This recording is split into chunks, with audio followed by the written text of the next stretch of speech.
Hello, everyone. Welcome to the Cyber Weekly. Today we welcome Famious. Famious will tell us about herself and who she is and why she's one of the biggest ladies in AppSec in the country, maybe even in the world. I don't know. We shall see if you match up with Tanya Jenka or something. So yes. So who is Famious? If someone does Yeah, not know who is she? thank you, Deo, for having me on the Cyber Weekly. It's really an honor to be here. And well done on the work that you're doing, pushing the narrative to make sure people know about the work that we do. So kudos to you. Who is Famious? I am a female Ugandan. I live in Uganda currently, and I love it here. I am a bubbly person. I am very extroverted. I love to talk and share experiences with people. I like to get to know people and to discover more about their experiences, their journeys. So I'm a very conversational person, and I'm a firstborn daughter. So I have characters of nurturing people and trying to help them better themselves. So I'm very passionate about bringing warm energy and I love tech, which explains I'm working in tech. I enjoy learning new things and breaking new challenges and, of course, new ceilings. And tech gives me that. So it's very fulfilling. And I love traveling. It's a hobby, it's also a dream, to travel the world and see the world with different in different places, different countries. It really opens up your mind and your world to different things. I also love music. I sing whenever I can. And I don't know if I would survive if I had to make money out of it, but I love to sing. I sing all the time. My friends say I have a song for almost everything. I'm those people where you finish a statement and I have a song with your last word. But yeah, simply that's a little bit about me. I am yet to have any kids, and yeah, that's really about me. Okay. So the next question is, how did you break into the field and what were your biggest challenges when you broke into the field? Especially for your title, which you have not yet even mentioned what your title is, but yes, for your title. So much not to let my work define who I am. So I try to bring myself into my work. So currently, my role, I serve in a bank, in a financial institution, as an application security specialist and specifically offensive security testing. So, which is majorly watching over the estate in terms of web applications, APIs, gateways, and all enhancements that go into the business of delivering what we do to our clients. Whatever new enhancement is to say, can I have a look at it and give an assurance that it's strong, it has the controls according to the policies and standards, and also to monitor for any new weaknesses or vulnerabilities that could arise and might need immediate attention or otherwise. So, majorly, that's my day to day. And so that's my role. Yeah, but how did I break into tech? I would say it is an amazing story because I originally did telecommunications engineering in Algeria, which is in North Africa. And it was a dream of mine from high school.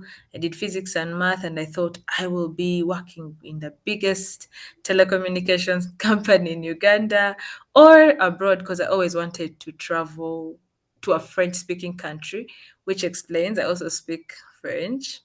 So I always wanted to work in a telecom company in a French speaking country. That was a small dream I had. So I studied in Algeria, and after my degree, I could really not continue to go and do a master's at that time because I didn't know exactly what I wanted to master in and other factors. So I decided to come back home. Why I decided to come back home was to figure out what the market needs and what is the worth of a telecom engineer? What do we do in the real world? Where do I go? So I came home and I couldn't find work immediately. So I went into customer care service and morphed into different roles, including sales and then admin work, which now led me to discover that we had so much data we we're collecting. Now, I kept on engaging a lot with IT people in the organization, which helped me to see a gap that we had a lot of information collected and we were working with so many clients. And I kept wondering, but when we were trying to do ISMS, I realized we could have a gap of an information security officer.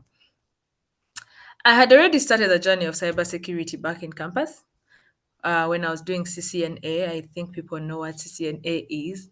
So that's when my instructor told me about cybersecurity. She forced me to do this, the first fundamental course.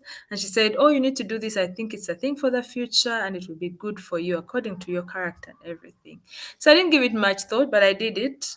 However, I didn't even certify with it. So I picked it up now that I was seeing this gap in the organization and thought, where can I go? What can I do? And that's how the dream woke up again. And this is like 2 years or three out of university. I think it was a bit of some time. I did other jobs, but I kept on discovering more things about myself and my character and what I could do to get back into tech. So it wasn't very difficult because in telecommunications, we have those modules that talk about networking and other things. So it was a bit easier. So I picked it up and I started online. I did Cyber, I did Udemy, I did almost very, very many courses, YouTube. I was self teaching and I figured there was so much to learn.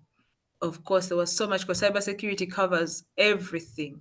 It doesn't only cover small bits and pieces of what you want. So I was overwhelmed with information. That's when I went on a search for boot camps, and I always found free communities, Google developer communities. Outbox Hub in Uganda had many opportunities to teach you how to use GitHub, to make your first repo, to all those things, web applications, writing your first code. I would visit so many hubs like Innovation Village had free boot camps. And in my mind, I always identified myself as an information security person. I said I'm a cybersecurity person. So I'd be among developers and I'll just tell them my goal is to become a cybersecurity person. So that's when I figured I need to find a school. So I found a school in Uganda which was offering boot camps. The school is called Milima Cyber Academy. And I enrolled. And I want to say this right now because I didn't have like a lot of financial, you know, support or anything. And it's not like my job was paying me a lot, but I was passionate. So I decided I'm going to speak to the school and they would allow me a payment plan. And so which they did. So I would cut my salary probably into half, or when I finished paying some of the other things. So my school fees was my priority. So I'd pick my school fees first, pick some money that I could give off, and then I paid it over the period of the 3 months I was doing that course. And yeah, that's how my school started. Then when COVID was done, I volunteered for an internship. And this was again at a company that belongs to that academy. They were happy to have me. They were very, very helpful. They opened up their doors for me to learn on the job because even when I had finished that course, I had to go into CTFs, catch the flag competitions. I had to sign up for different programs still online, which COVID was really good because I could now sit back and fast practice the things we had learned in the classes. And when I went now to intern, that was that I never looked back. Yeah. So you asked me about the challenges. I think I've mentioned them in the submission. It's mostly about too much information, not organized. You don't know what to do, where to go, what to do before what. And that was really a challenge. The other one was, of course, financial because it's not cheap. Some nowadays, actually, there are less and less free courses. You can get some free, but others you have to pay. And of course, some of the most of the certifications are not cheap. But also, I had not very many examples to look at. I can say that at that time, it's not so long ago, but I think ladies were doing these things, but they were not really talking much about them. It's now that we have some few ladies that are showing us you can do this, you can actually be a full lady and do all that. So I didn't have so many examples, but I'm starting to discover them. They have been around for long. And of course, the bias, it comes in. Oh, are you sure she knows what she's talking about? Are you sure? Because she's a lady, are you really sure? So they don't say that, but there is that underlying um, bias, which you have to break by really knowing what you're talking about. And that comes to learning. Yeah. That was the short of it. That's I'll try to keep it short, but That was the with short of it. So what skills do you think are the most valuable in this AppSec today? What skills do you find key when you are studying and when you are now doing it actually hands-on? What do you feel are the skills which are standing out for you? so I will start with the major things that we think are maybe not. We don't actually think, we know, but it's important to be very critical, to be very curious, analytical, and also to pay attention because everything else depends on those things. You you you can't you have to get it right every time because you can't guess. So it's a skill that you have to build to see that you are very analytical and you pay a lot of attention. Then you also have to be able to communicate. Very key. I have realized as I started, I kept on asking, but what do we do exactly? What's our main goal? And I think one of my teachers is always saying, he told me, I just can't understand you. Why are you even here? Because I would ask and I needed clarity. And it's not because I didn't understand the first time. I just wanted to make sure what they have said and what I've understood are the same thing. So I would encourage anyone who wants to get into this field or any field really to be able to communicate both technically and non-technically, and then of course to stay the course, because starting is good, but if you don't stick to it, it will not, you will be, you'll see the networking and you're like, this is so difficult. You look at everything, every level you get to will give you a different level of difficulty. So it's about that persistence to remain and stay the course. And of course, I think that the technical skills are very, very key, are very important. You cannot skip them. And that depends on what you've chosen to focus on. But even if you don't, it's important to understand the networking, to understand how the web works, to understand what you're protecting. The languages, you don't have to write them, but you need to be able to read them. So that little effort to make sure you understand the problem before you can come in with a solution is very important. So cybersecurity is not really only about breaking like people think. It's really more, there's policy, there's governance, there's identity, there's so many things. However, all those things are hinged on the technology we are protecting and the data that we're keeping. So it's very important, I think. Those are some of the skills I can highlight. Okay. I've noticed you have not talked of specific technologies or anything like that. You are more into a character kind of thing. It's more character first, then the rest follows. That's Yes, interesting.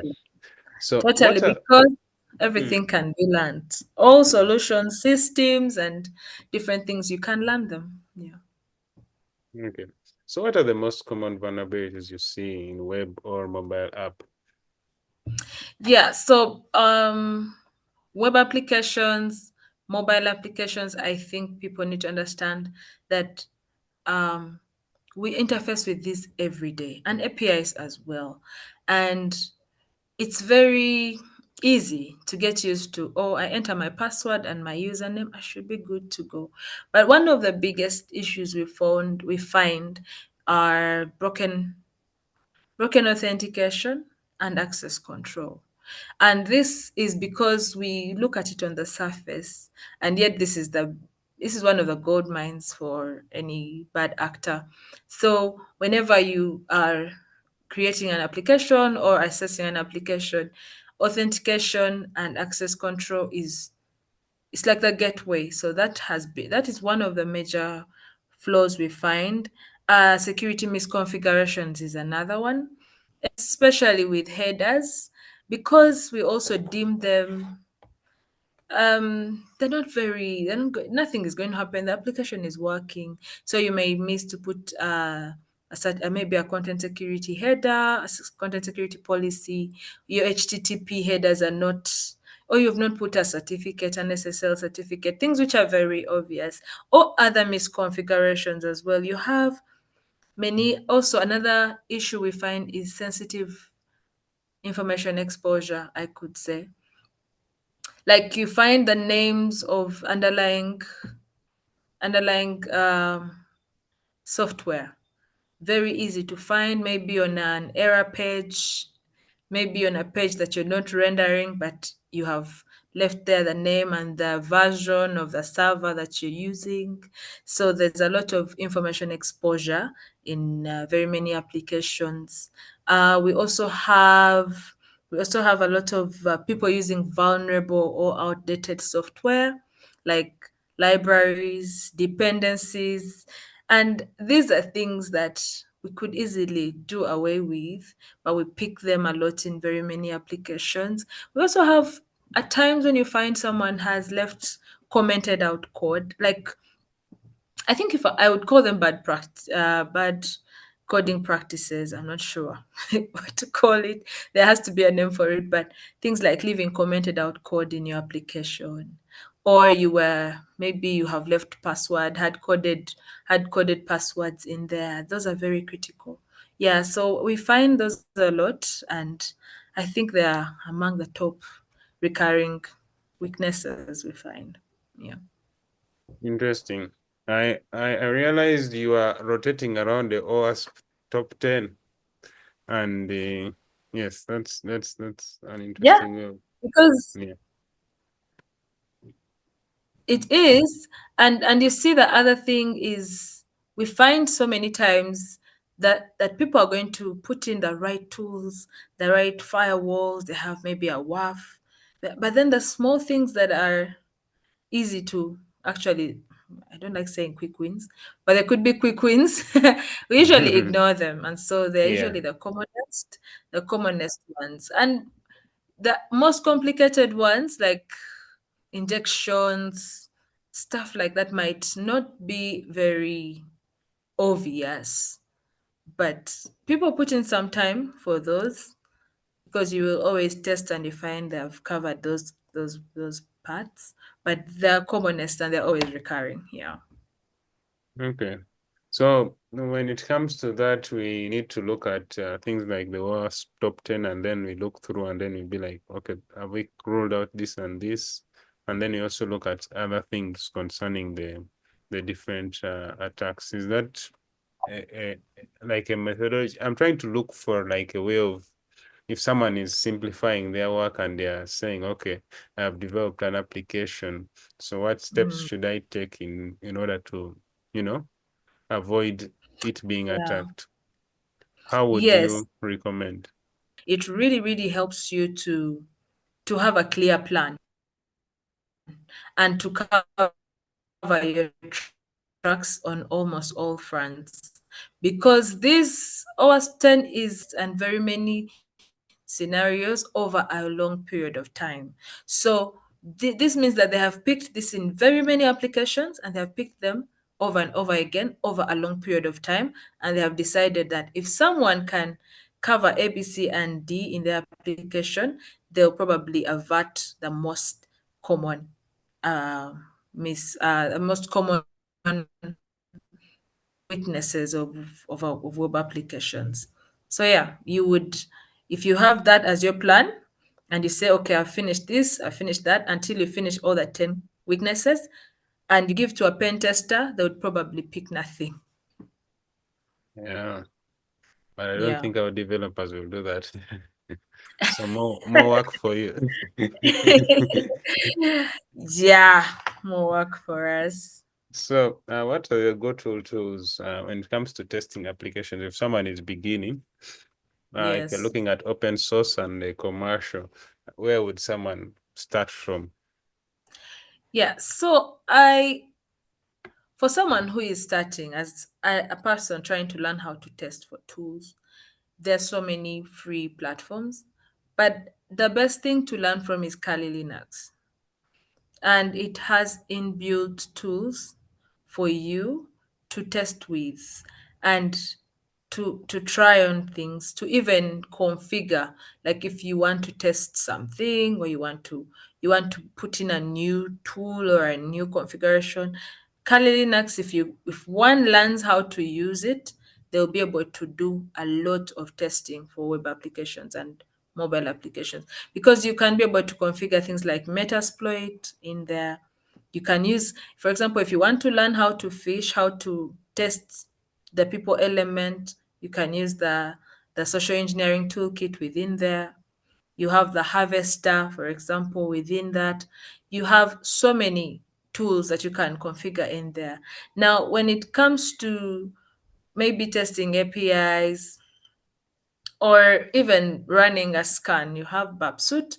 There's a community edition which can do quite a number of things.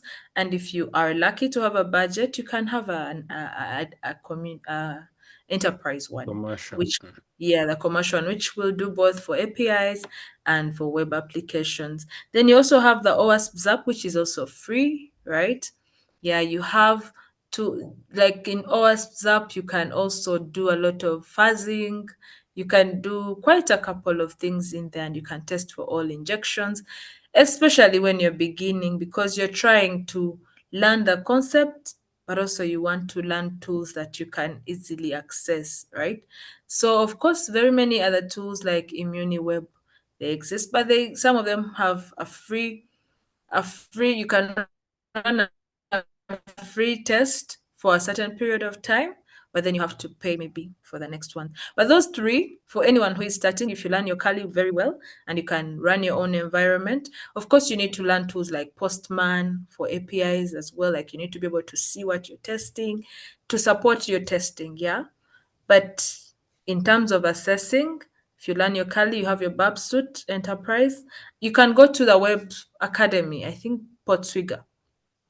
Yeah. Portswigger Academy has all the vulnerabilities there, and they teach you how to identify them and how to exploit them and what controls to put in place. So I think that for someone who is beginning, that's a very good place to start.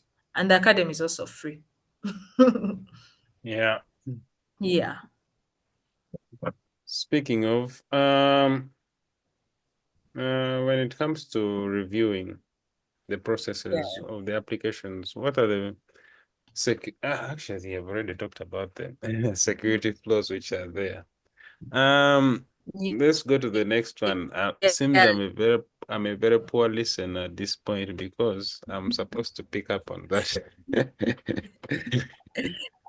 Uh, anyway, so how do you balance security and developer productivity in an agile environment? So as security people, we are enablers of business. We are trying not to stop solutions from moving. We are trying to support the flow and so that people can deliver in the given time frame but deliver a solution that gives them comfort that it has been assessed. So it's important for us to be there from the get go, right? We engage with the developers, with the business people, with the architects of the solutions, so that we are not at the end of the program. We try to create that relationship so that the team doesn't feel that we are bottlenecks for them. So we are there when they're doing the business and the functional requirements. That helps us to also ask our questions if what could go wrong in this flow. It helps to also curb those logical weaknesses. Then it helps us to also create abuse cases.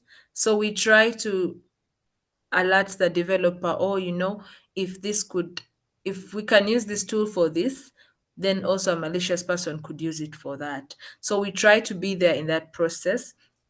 And of course, we do a lot of threat modeling. We work with the teams around us to say, okay, guys, let's assess this solution that we have been asked. We look at the architecture. Of course, there is the requirement to have a flow, an architecture flow or a diagram to enable us visualize what we're trying to develop, so that the productivity is not just with the developer to go and just assume and then they build. So they have a certain flow of events so that they can put it together in one thing. And then, of course, at the end of the day, we are going to get into the threat modeling, figuring out the touch points and closing them one by one. That's an ideal situation, I'm saying. Okay, so then we have we have now, in that moment, now we have threat modeled the solution, the developer is building, we are working together. And once maybe we have the first working solution, in if it's a CI/CD pipeline, we expect that the code is being checked at every push, right? Now with the DevSecOps that we're all trying to achieve, to say, let's have automation within the process. So, and of course, after that, we are going to now say you've finished your code, you've developed your app, and it's working fine functionally. But now our security, where is it? So we look at it, is it critical? Do we need to pen test? Do we need to run scans? Can I manipulate it according to my abuse cases that I told you about earlier? And if I do that, can I try to access? Remember, we talked about broken access controls, authentication. Can I get in? If I put in 5 wrong passwords, what will the application look like? So we try to test against all those 10 OWASP 10 weaknesses. We try to look at, is there data being exposed, and we do that, of course, manually, especially if there is no need for a pen test. And then once we have all that, we have our findings, or if we don't have any findings, well and good. If we have our findings, of course, you get into the process of engaging the developer. You can find that you've picked up something, but the developer already covered it with another control. So that's why I said you have to have a relationship, not to stop the production or the productivity. Yeah. So you get into a conversation, you present your findings and your evidence. Why are you saying this is there? And maybe the developer will tell you, oh, for that I covered it with this, and then you come to an agreement that, okay, I'll track the following findings. Then he will also agree that this is what I'll do to fix them. And then once that's done, you retest, and now you have a clean application. And of course, you move into deployment. So that's really the process. It is all about engaging. And we try to say we're not enemies of developers, we are enablers of business. So we always want the business people to look at us as people that support them. So I think that in most organizations, that would be the ideal situation. Yeah. Okay, I'm curious to ask the unideal, but it's okay. No, I know that very many times we have, for example, you have a lean team, or Yeah, true. have you have Yeah, a fast throughput, you want to deliver yeah. solutions, Mm. or there's so many things that would make the situation not ideal. Maybe you don't have the tools, or there's no time, there's just no time. So there's so many reasons why it would not be ideal. Ideal. Yeah, Yeah. yeah. And management is on your neck also. Yes, so that's when the communication comes in. Remember the communication Yeah. you talked about? You should be Mm, able to explain why it's important. That mm, yes, we may have maybe we have delayed a bit on the deadline, but mm, this is why we need to do A, B, C, and D. So when it comes to that, because management understands a risk language, they mm, understand money language, what are we standing to lose? So as a technical person, you go with your technical report to your developer, but you come with a, a report, a different report to the non-technical people, and you explain to them in words they'll understand why it's important that they hold on or that they push their plan. And so, yeah, those are the realities that, like I said, of yeah. what, of yeah, Yeah. For those who are curious about it, it's she explained a bit of I'm trying to break it down. There is DevSecOps, which was trying to bring about the idea of developers working with the security team in order to improve deployment, and also CI/CD, which is the continuous integration and continuous development. yes, Am I following well? yes, of course. Yes, and you're Today you're using AppSec 101. I'm getting AppSec in just one night. Hopefully I'll be able to remember some of these things. So Yes. so now the big question of how do you stay up to date with the new threats and technologies? Are you the people who sleep with a book in your hand or with a tablet trying to figure out what new threat is popping up? Never. Never. I wouldn't be sleeping with a book. But like I said, the spirit of curiosity has to be very key. It's Mm, it's something I've seen, and I've seen some of my superiors, my mentors, they don't stop learning. And the challenge to anyone out there is what's our excuse, right? So every time you're learning something and you stop halfway and you see someone, that's why I think people don't understand how people on LinkedIn manage to put to share how I've done A, B, C, and D. But it's a spirit of curiosity that pushes you. But how I stay up to date mostly, I sign up to so many threat intelligence feeds. And yeah, there's sometimes an overload, but there are times when there is something like the CrowdStrike situation, or you get first-hand information in the threat intelligence feeds. So what you do maybe is to have a separate email, where you know that this one I'm opening for certain information for things related to this space. So when I go so to it's basically compartmentalizing. Yes, you compartmentalize it. So Yeah. you go to your email where you know the feeds come through, or you've subscribed to certain newsletters, and you just give it like some time. You read like two. And the other thing is maybe LinkedIn. When you're like on LinkedIn and you see something has popped up, you either save it or you put off that time and read it in that moment and just get the gist of it, because this is like our Lugambo. Yeah, yeah. It's like our Lugambo, and it doesn't come back. It's for those who are maybe in another country, this like the buzz, like The the gossip. Lugambo means the gossip. So these are our gossip channels. So Yeah. when you see something, you want to read it there and then, because you can't keep it for later. You won't be able to come back to it. And of course, attending very many forums and conferences, and being able to network with other people in the field to know this is what they're doing, this is what they're like, this is what's happening in their space. And of course, belonging to communities. For example, we know each other from a community, and so it's easy to share or to ask each other, what tool are you using for this and that? We face this kind of problem, or we're trying to deal this, how did you do it? It's easy to reach out when you have community, like you have real networks with people, so that way you really stay in sync with what's happening. But it's not magic, it's really not magic. it's a culture, or you cultivate of just keeping yourself up with whatever is happening around you. Yeah. And of Yeah, course, looking at panels, sharing what you know, that's something that has really helped me, because every time you are maybe on a panel, you you you get get new a insight. question. Yeah. Yes, you get new insights. You get a question from maybe the audience that you hadn't thought of in that perspective. It's not that you don't have that knowledge, you Mm. just hadn't tapped into that particular scenario. And also, giving, the more you give to the community, this is how it comes back to you in very many different ways. So yeah, I think those are some of the ways.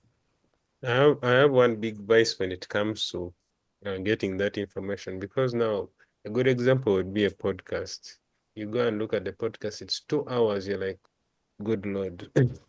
Yeah, Or yeah, or if you start looking at the news feeds, you be looking through, and then sometimes there are too many in one day. So sometimes it's very hard but to keep up with each and every one of them. Have you I ever faced totally such get an you. issue? Yes, I totally get you. I can't sit here and tell you that I read all my news feeds. I have the ones that I'm interested in, maybe the one that is buzzing, or the one that I saw. Maybe, for example, AppSec University is bringing up a new thing. I want to know what's that about, something like that. But I'll tell you the truth, there's so much information. There's only too much you can read, which is why I think that engaging with humans is much easier. But also, our attention span isn't so long. We are easily distracted. There's a notification somewhere. So listening to a podcast of 2 hours is a bit crazy. And that's why I think it's best to get those shorter, you know, for those people who spend a lot of time in their cars, there are those shorter, like 30 minutes, maybe, I don't know, they're not podcasts, but those sessions, if you're trying to learn something new, or people play those things. But there's also, for me, really, I love YouTube. So when I'm at home or I'm just doing something around the house, there could be something playing. I don't need to take notes really. So what I want to be, that's why I've created the cyber cafe actually, because I feel like for the cyber cafe, it's really a platform to say we can relate in technical language and make it simpler. So cyber cafe is on YouTube and Instagram, trying to break down some of these things for other people who might not have that curiosity and desire to listen through an hour session of APIs. So you break it down for them in 15 minutes, give them just top-notch information, and get to know what they feel, or how do they know about passwords and stuff like that. But I feel like that is a real problem for all of us. No one wants to be overwhelmed with information. I was wondering when you're going to plug yourself, but that's fine. I like us. Yes, I do. I just said that too. Yeah, I was wondering when it was happening, but that one just chimed in. I was like, okay. It's good at you. Hope you don't bill me. It's okay. Actually, for those who want to check out um the Cyber Cafe, I linked it on the show notes. So anyone listening to the show, you can just check in the show notes and you'll find the Cyber Cafe on YouTube. And I think you've talked of those other platforms. We are also going to include them if Famious is generous enough to send them. Yes, we shall add them to the show notes. So certifications, you know that's a very big buzzword every time. This cert, this that, and that. Then people end up even not doing anything. You know, one of the Yeah, biggest challenges is also people assume that the fact that you have the certificate, you also have the competence, which is not usually aligned most of the times. Because if you true. look at someone who can do some of these sets, and you compare it to maybe a training like on Try Hack Me or INE or something like that, where it's more hands-on, you find that there's always a disparity in like the knowledge gap. So what's your opinion on certifications? Should someone start with it, or you find that it's more of like something someone should add on maybe when he's planning on, going to Yeah. hunt for jobs and all that? Thankfully, you asked for my opinion. Yes, I had to Yeah. ask for your opinion because it's a controversial topic. Yes, it Mm, is. It is. Every time someone says something like that, I feel like I hope everyone else understands that joke. yeah. That it's a controversial topic. But my opinion on certifications is actually maybe a controversial one as well. And I think it comes from my path of how I got into this field. I feel like certifications are supposed to speak to something that you know how to do.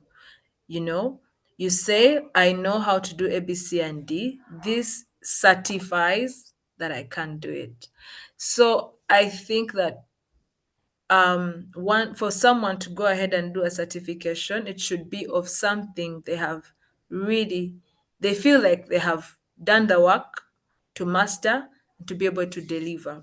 But unfortunately, we live in a different world, because for you to be able to get an opportunity, you need to have a certification. For you to get the opportunity to even see if you can do the thing, so it's a very discrepant situation. Now it has to be selfish for you, because you need to get that hands-on experience. And I say this especially even for the ladies, because we have that challenge whereby people say, oh, we know we need to push for affirmative action, but the ladies sometimes they don't know how to do the thing and all that. So it's very important for all people, both male and female, to get that skill, put in the time. We have to put in the time at every level, whether you've been in the field 10 years, 15 years, or whatever.